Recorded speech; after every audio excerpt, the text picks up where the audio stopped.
Hello children, today we will continue our chapter number 22.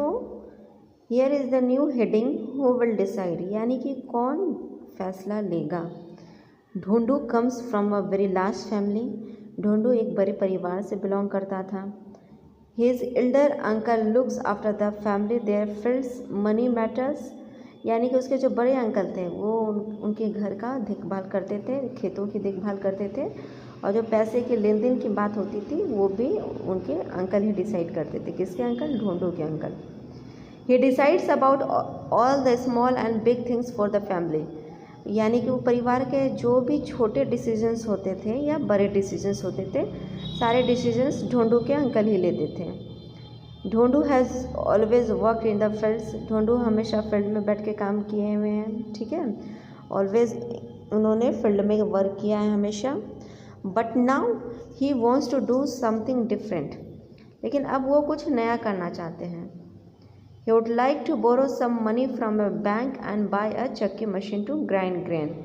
अब वो कुछ पैसे बैंक से लेना चाहते हैं और फिर चक्की मशीन भी लगाना चाहते हैं ताकि कुछ अनाजों को पीसा जा सके।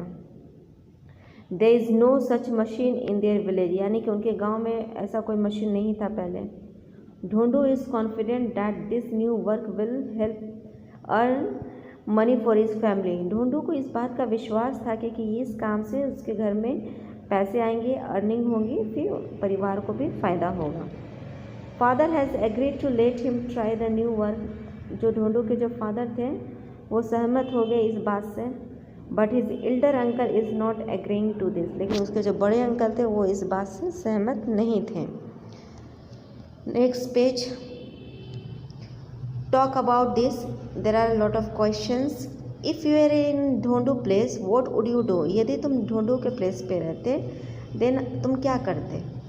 तो तुम भी कुछ न्यू वर्क करने की कोशिश करते, कुछ नए बिजनेस के बारे में सोचते, या विलेज रिलेटेड वर्क्स या खेती बाड़ी के बारे में कुछ अपना इंडिपेंडेंट वर्क के बारे में सोचते हैं। नेक्स्ट क्वेश्चन है, has it ever happened with you that you wanted to do something but the elders in the family did not allow you. क्या कभी ऐसा हुआ है कि तुम कुछ नया करना चाहते हो लेकिन तुम्हारे जो परिवार के जो बड़े हैं उन्होंने तुम्हें मना कर दिया है? Maximum time this problem arises if you are in old age, और क्या है कि if you are in children and want to do outside or want to buy something else या want to study to other places, your elders do not allow you. Next question है, who takes important decisions in your family, what do you feel about this? आपके परिवार में जो भी important decisions है वो कौन लेता है? Obviously your elders, your father mother और ग्रैंडफादर मदर। नेक्स्ट क्वेश्चन है कि how would you like if only one person made all the decisions for your family. आपको कैसा महसूस होगा कि सिर्फ एक ही इंसान आपके परिवार के लिए सारे डिसीजंस लेगा? तो you feel bad to some extent, यानी कि कुछ हद तक आपको बुरा लगेगा। when you are in child stage you will accept it, or when you become big or when you become a younger person then you have some restrictions, then you will hesitate to do that.